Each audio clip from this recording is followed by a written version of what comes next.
Hey my crochet friends, before we get into the vlog today, I've got to share with you my favorite summer drink recipe. I brew very strongly chai tea and simply mix it with some almond milk. If you're gonna make this and you want it sweet, you should add your sugar to the brew first. Give it a little mix and it's the perfect summer drink. I absolutely love it. Now getting to this pattern, look at that ribbing. Oh my goodness, look at the ribbing. Getting into this pattern from Detroit Knots, this is her split tank crochet pattern. It's beautiful. I love the stitching. I love the look of it. It's just beautiful. But as I was working on this pattern, there were some things that I didn't like. I love the border. I love the design around the neckline. I really did. That was a really nice technique, kind of a short row technique. And there are short rows here around the corners that gives it that nice shaping. Again, I love the extra room that it makes right here along the sides and that pretty ribbing. You see the stitches? This would look great in knit. I noticed that. So because of that, I don't believe that single crochet, you could have done this and got this perfect look with any other stitch except single crochet.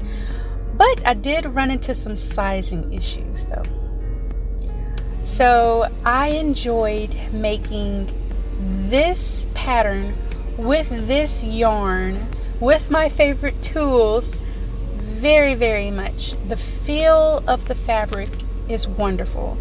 The design is wonderful, but I did not like working so many single crochets.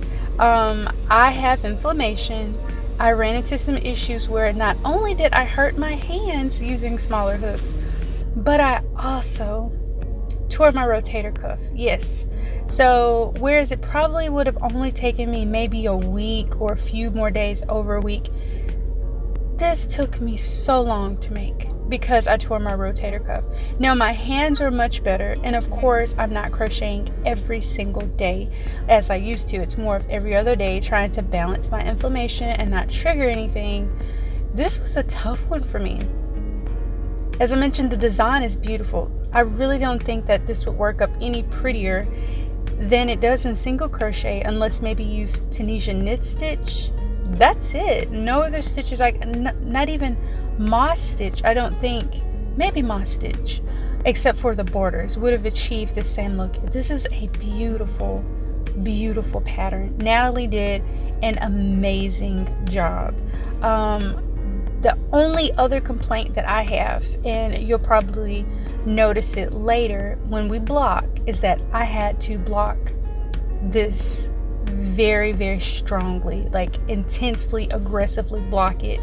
Now, I followed the size large, and I thought that it would be, I didn't think blocking would be that necessary before ending the pattern and finishing it before wearing, but it was almost like I thought I was gonna wear a bodycon top where, you know, obviously this is supposed to stretch as I put it on, and I did squeeze into it and almost got stuck.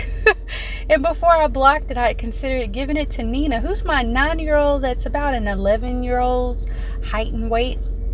But after blocking, like I said, some aggressive blocking, it turned out really well.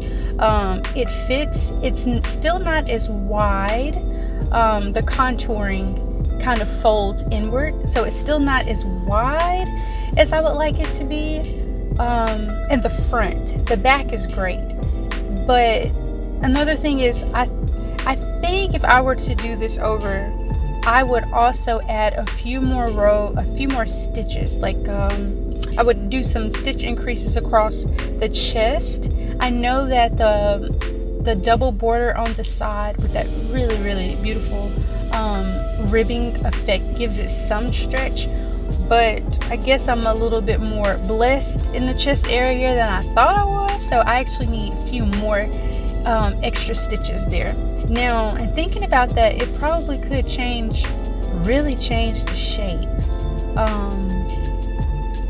quite a bit doing that, so that would definitely take some math to figure out how and where I would want it to next time. So I wouldn't go rogue on that and just try to do that on my own. I think instead of making a large, I might make an extra large, or maybe just an extra large, an extra or an extra large, and then block that and not have to do so aggressively, because what unfortunately happened, and I kind of noticed it in Natalie's picture for the cover of the pattern, is that you can see some of the stitches opening up after it's been blocked. Now, I had hoped that wasn't something that would happen, but it definitely did. And it's not so much so that it's embarrassing to wear, where you can see so much underneath, you know, the fabric, but it's noticeable enough for me to want to wear another tank or a nude colored bra, so that, you know, it's not as noticeable. So I think that is my actual only disappointment, is in the sizing. The sizing was not what I anticipated to be. Now, don't get me wrong, working through this, I thought, you know, this is looking kind of small, but it's really cute. We should be good to go. But I just really wasn't very, very sure about it until the very end, when I seamed it and I said, well, we're just gonna block this baby and block this baby hard. Exactly what I did. I blocked it, and I blocked it aggressively, so hard.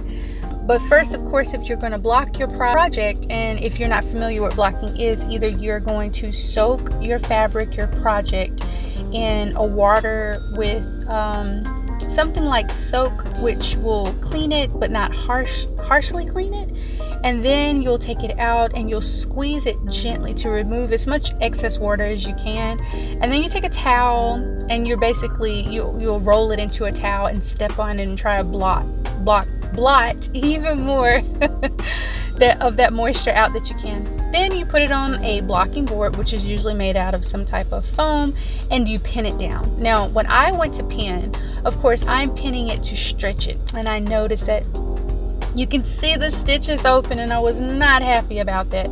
But the stitches did not just relax, but they actually opened from me having to pull it so much, because I believe that size that's for a large. Well, when I made it, and it could be because I did use a smaller hook, but I'm not really thinking that's it. It went from a size like a 4-ish, maybe a 6, but I needed, and that's a small, I needed a large. But look at the drape. You cannot deny how beautiful this drape is. It's fully dry at this point right now. The stitches are more open than I like, but they're doable. But the drape, you would think that there's silk in it, but it's not. So let's try on the fit. Let's look at that. I like it. And when I actually could put it on and feel, okay, this is how it should fit, it does give me more of that beach cover-up vibe. And then I was like, okay, it's not really like a kurti or kurta with the split that I'm used to wearing in my like Indo-Western clothing, and I wear them a lot. And that's what I thought it would be. It's more of a beach cover-up top, which is fine. It only means that I'm gonna make more. That's right. I already have my yarns lined up to make my next one, and I'm gonna go up maybe 2 sizes to get the width that I want, because if not, I would have to increase across my bust to get the width I want. But I am working on my fitness right now, so maybe it won't fit me so snug eventually, but either way, I'm probably going to be a large getting fit. I'm not really trying to lose a lot of weight, just get stronger. So anyways, you guys, thank you so much for hanging with me today. I hope that you've liked it, and I will see you again in the next one.